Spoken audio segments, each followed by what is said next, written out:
Everybody has their special contribution they can make in the world as an individual and as a team or as a company. Yeah, I have a lot of passions, but I think people is my passion, really. I love people. How can I teach a person much more than they think that they can understand? Or, a lot of stuff that people long for doing, they can do it, but it's just they don't really understand themselves. They don't necessarily understand what it would take for them to do it. I was in a prison for young boys this summer, and I asked them what did they long for the most. And what they longed for more than anything else was to be understood. And in the end of that session, he said to me, you have a choice now.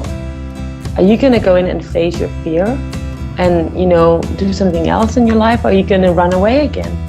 You become like a child when you're afraid. Everybody does. You can be the biggest guy on the planet. I've worked with, former gang members and stuff, who realized that they were full of fear when they were in their gangs. It doesn't matter how tough you are. You all become like a child when you become afraid. And what does a child need when they're afraid? They need support. But it can also be other more bad qualities, seemingly bad qualities like I don't want to be jealous, or I don't want to be this or that. And when you really start to own those sides of you and start using them for something meaningful, then you really realize you are complete. I know a lot of people talk about this, that you are perfect the way you are, but nobody believes it. So you got to explain to people, why is it that you're perfect the way you are? And it's almost like, you could also say knowledge and wisdom. You could make that distinction. You can read a book and you can have understood every word, like you can read them out loud, but you didn't get the message. When I train people or teach people, they often say, yeah, I know that. And I say, okay, so you know that, but can you use it? That's what I'm interested in, because if you want to create social change in the world, you need to get less preoccupied with knowing more. Just know a little bit and start using it. There's a place for everyone. So go out looking and get started, because it's really a huge world waiting with this whole world of wisdom and personal development and purpose. It's like, yeah, it's amazing.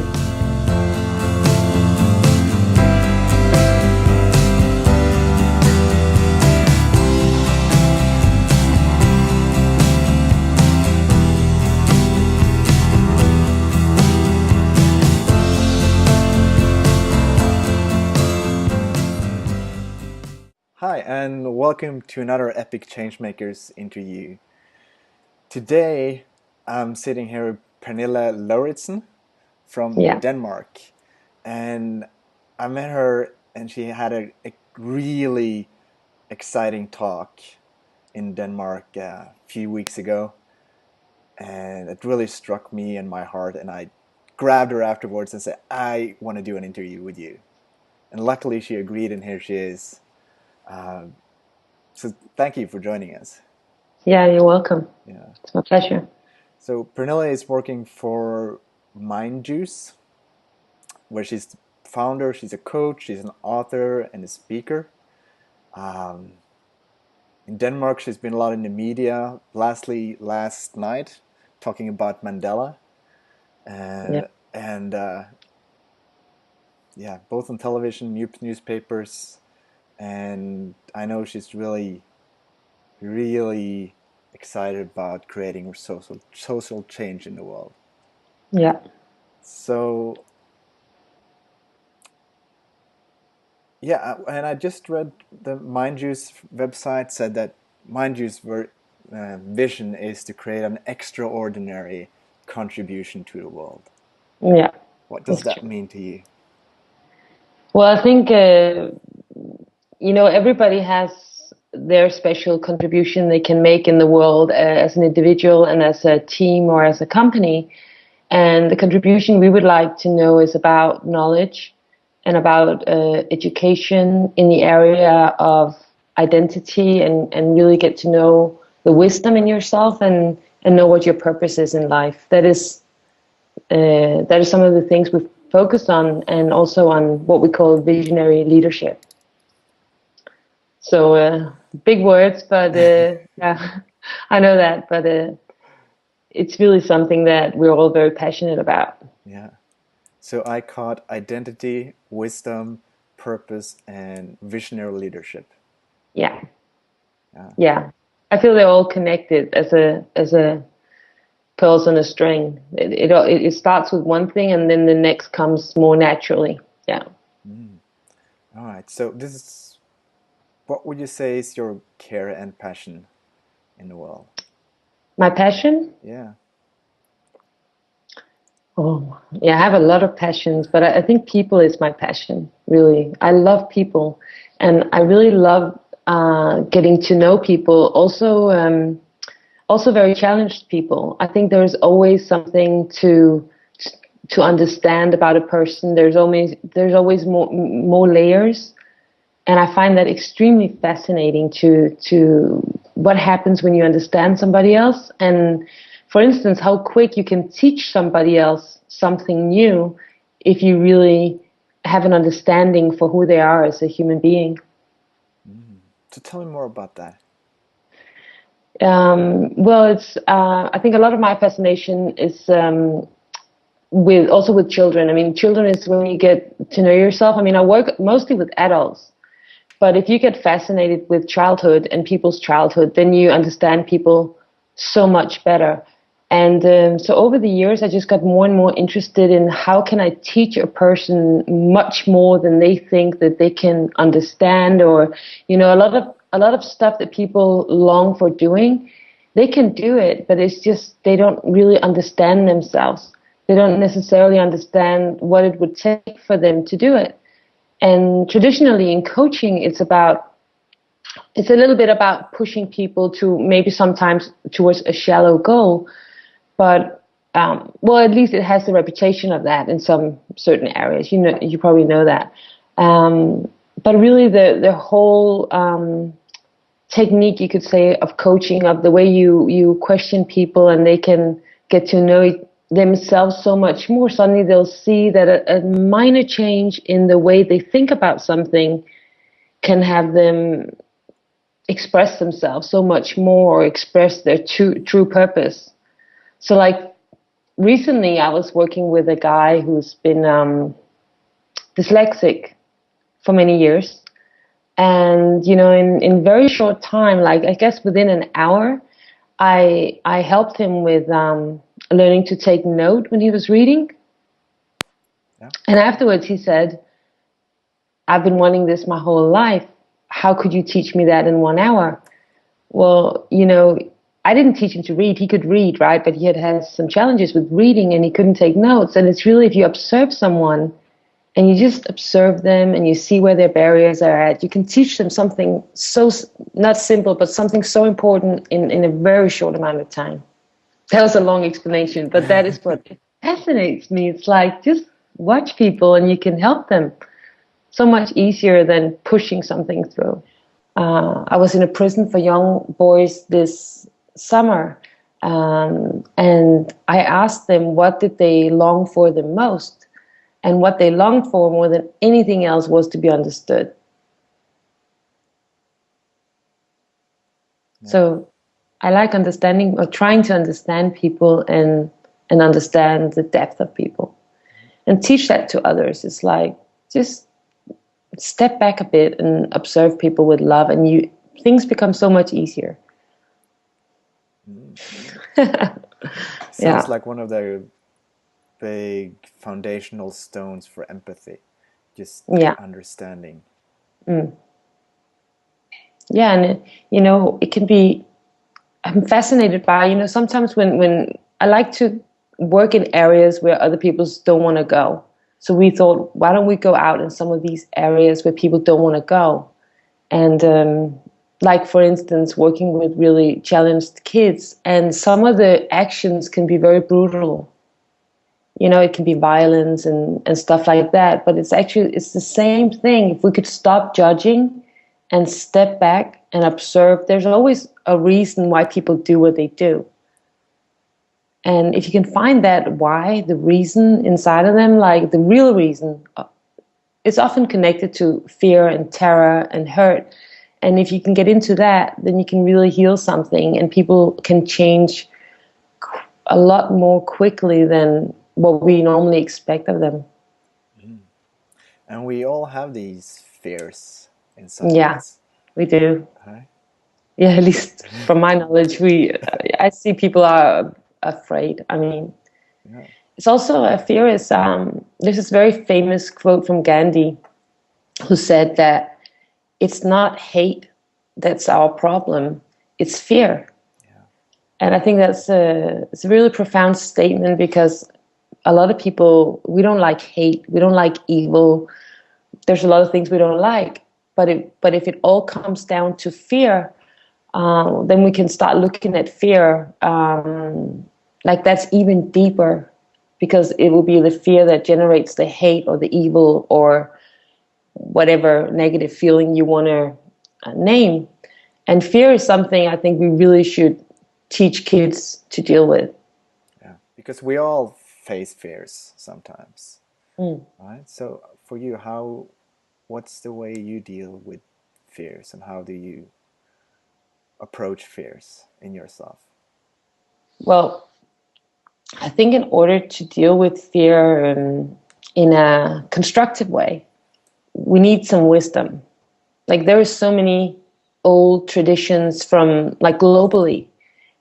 You can look in the East, in the West, South, North. We all have thousands of years of tradition of dealing with fear, but it seems like we've forgotten it, because in our society today, we escape fear by being entertained all the time. So entertainment will have us not really sense our fear. And so I was very afraid as a teenager, and I didn't even realize it. And I think that's what happens to a lot of people. I didn't realize I was afraid, but the way it was expressed was I said no to a lot of things I longed for. You know, people would say, "Oh, don't you want to play in our band?" And I would be like, "No, thanks." And I inside, I just so want. I played piano since I was a kid, and I so wanted to play in the band, but I said no. You know, and I said no to so many things that I ended up almost in a prison. I felt I was very shy, and so I just became a very silent person. I would never say something in a room full of people. I would rather die than doing that. So actually, I met a great coach who, in a workshop that I did out of desperation. I mean, and by accident, he helped me, because we had to get up in front of the room at one point. I didn't realize this, so I ran out of the room. And long story short, I ended up in the bathroom because I had left my shoes in the room. It was a hot summer's day. And actually, they had to stop the whole training, and the teacher ended up coming out in the bathroom and asked me if I needed some help. I just wanted to die. And he coached me. That was my first experience with, he really slowly asked me, like, whether I could survive this state my body was in, like my knees, my stomach, my chest, my throat, my heart, like.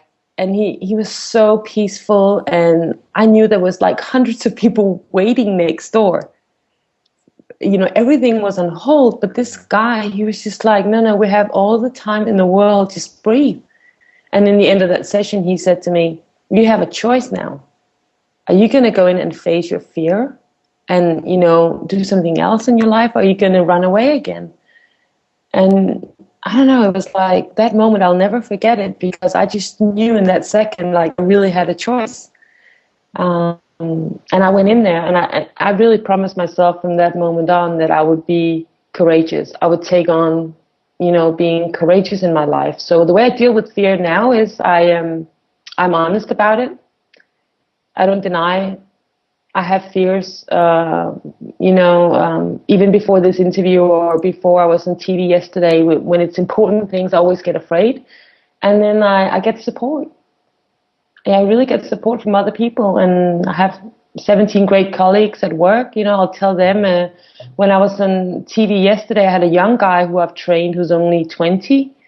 He was just sending me a text, and I said, you know, can you support me because I'm going on television in 10 minutes? I'm really nervous. And he's like, sure, yeah, my teacher, I'll support you, you know. So basically anyone can support you. So if it's they asking are, for help. yeah, it's really asking for help. And a lot of people don't want to do that. Yeah. So there's also something, we have a big nonprofit project we had this weekend where we train 100 teenagers in visionary leadership. And we train them this weekend in dealing with fear. And something that really struck me with this generation was they don't really trust anyone. If I ask them, how trusting are you with other people? It's like they really don't trust people. And I've been thinking about that. It's like, where is that coming from? And I really think it has something to do with the media and politics and parents and teachers that they've met so few authentic people that there's this distrust inside that has to be somehow built up again in order to say yes to support. So we had a long conversation about that, and they saw new things about, you know, taking the risk of trusting someone. But I really think if you want to work with your fear, you become like a child when you're afraid. Everybody does. You can be the biggest guy on the planet. I've worked with, you know, former gang members and stuff, you know, who realized that they were full of fear when they were in their gangs. It doesn't matter how tough you are. We all become like a child when we become afraid. And what does a child need when they're afraid? They need support. It's really simple. Yeah. What is your insight or inner game change that has been most profound, most powerful, or transformational for you as for being a change maker? So what has been like my inner change? Yeah. Or insights that just like that you see now that is kind of, this could be the most important one that I've had. Well, I think I have three, and the one I just told you about, that was the first time I met my fear. And had I been in some, like, from some old culture or something, there would be rituals, so I would have naturally met my fear, you know, and that, luckily that happened to me, and that changed everything for me, because I chose that I will not live in fear. Yeah. I refused that. So that was a big one. The second one was, I think, for me, when I realized that we're not the same. I mean, it seems obvious that people are not the same, but I'd actually been a coach for a lot of years, because I've been working with this for 17 years now, you know, and I think for the first 7, 8 years, I knew we would look different and we are somehow different, but I didn't realize how different we are, and especially how different our fears are. So you could have fears that I'm so totally not afraid of, and I could have fears that you're like, that's no problem. I didn't realize that. Yeah. I thought we had more or less the same fears. So that was a big insight, because the moment I realized how different we are, then I could support people so much better. That was big. And I think the last insight was when I realized that we all have shadows, like we have dark sides in us, like parts of us that we don't like. And when I realized that I didn't have to erase those sides, but it was a matter of not just accepting, because we always say that, you got to accept this and that, but it's more about say, yes, I am, for instance, I can be very slow as a person. I eat my food slowly, I walk slowly, I do things very slowly. I always try to hide that. So I try to be fast, you know, but I love being slow. I love taking my time. And in kindergarten, I was always the last person when we were on school trips and stuff. You know, I was always the last kid. I just remembered that. And the moment I realized, you know what? Yes, I'm slow. You know, you're fast. I'm slow, whatever. But what comes with being slow is being thorough, being deep, observing. There's so many qualities that goes with it. So, but it can also be other more bad qualities, you know, seemingly bad qualities like I don't want to be jealous, or I don't want to be this or that. And when you really start to own those sides of you and start using them for something meaningful, then you really realize you are complete. I know a lot of people talk about this, that you are perfect the way you are, but nobody believes it. So you got to explain to people, why is it that you're perfect the way you are? Yeah. That seems like one of the things we hear even since we're Yeah. little kids. Yeah. Yeah. And then it kind of grows on us. Yeah. Yeah, because it's like, you're perfect, my son, but don't do this. Yeah. Don't do that. So yeah. Yeah. So we need some of those new age slogans, or I don't know what to call them. Yeah, we, like with Mandela's death, you know, the Facebook was swimming over in strong Mandela statements and stuff. And I read someone who had written, you know, it's all good that there are all these statements again and all his quotes, but how many of you really know what it means?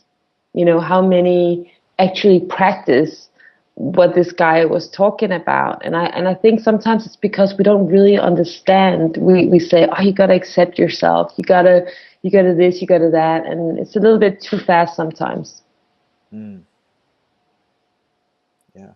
And as the journey continues, what we hear with those short sentences deepens Yeah, and goes from something, well, that's cool, into something, wow, that's profound. yeah, exactly. Yeah. Yeah, sometimes we've got to read a book 3 times to really get it. And we're a little bit busy saying, no, I read that already. You know, I know it all. So that whole knowledge thing really gets in the way of deep knowledge. Yeah. What's the difference between knowledge and deep knowledge? Well, I could call one of them like fast. I don't know how to do all the distinctions in English, but it's almost like you could also say knowledge and wisdom. You could make that distinction. You know, you can read a book and you can have understood every word, like you can read them out loud, but you didn't get the message. Yeah. And you didn't even realize you didn't get the message because you were so busy reading the book.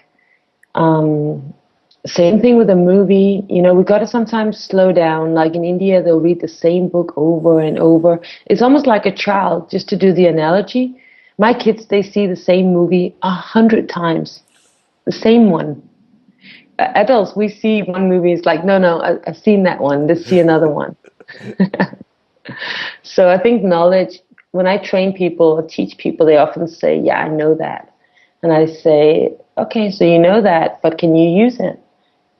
That's what I'm interested in. Because if you want to create social change in the world, you need to get less preoccupied with knowing more. Just know a little bit and start using it. That's what it's all about.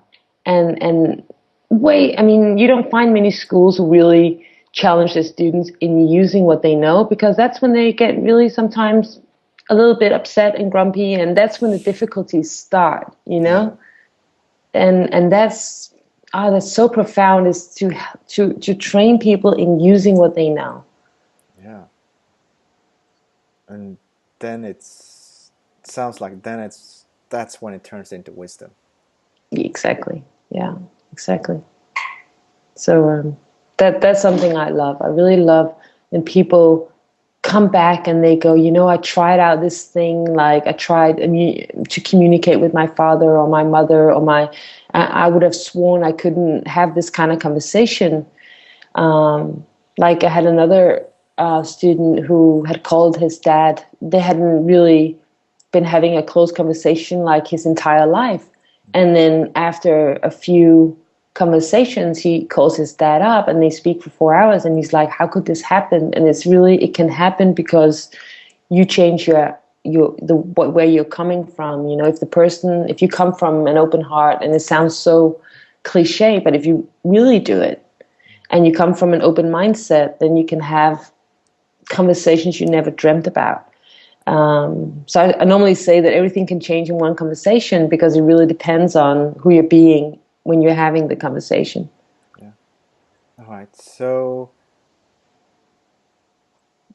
to practice what we preach, Yeah, basically here. that's another slogan, you know, it's So, like we say it all the time. so what we, if the listeners to this, Yeah. having heard this conversation, maybe getting some knowledge, where do they start practice it? What's the first step? So you could start with a book. You can start with get in somewhere where there's other people. So you know, you can, that's really fascinating. I think for a lot of people, go into a seminar or somewhere close to where you live or far away from where you live, it doesn't matter. And then I think get into a training that really speaks to you. Like it could be 3 days, it could be 1 day, but I think it's important to go with your intuition. Go with this is the right place for me, rather than, oh, everybody says I should go there. I think that's how I meet a lot of my students. Is they come in and they don't know exactly what it is, but they just get this feeling of, this is the right place for me. And if you do get that feeling about a place, maybe you have to look. Maybe you have to go to 5 different places, but don't give up.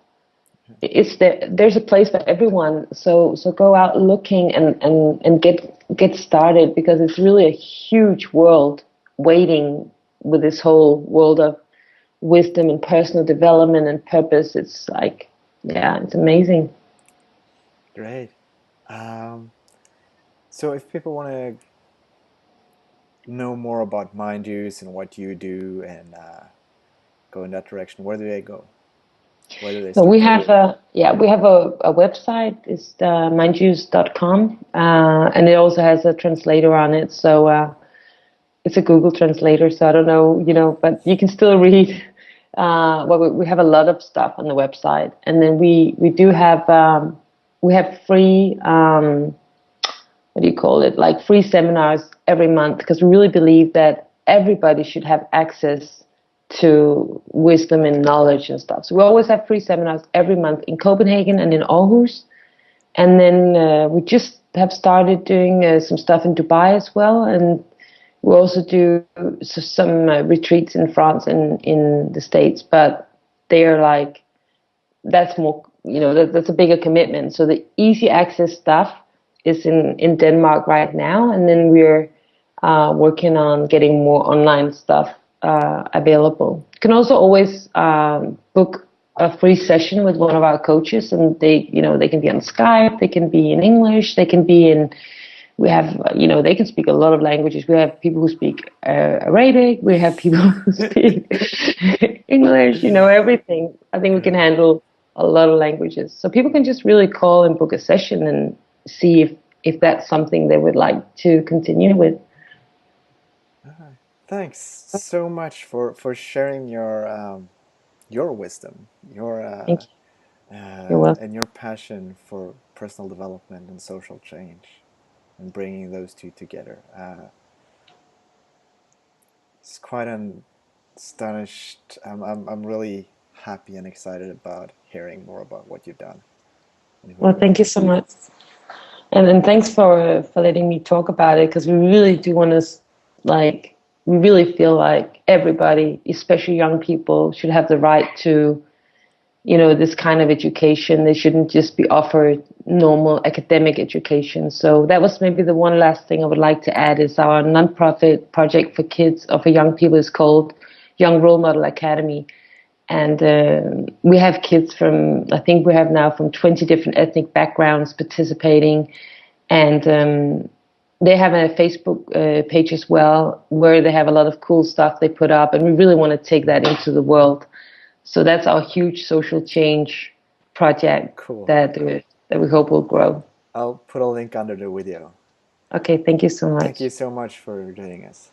Okay, thanks.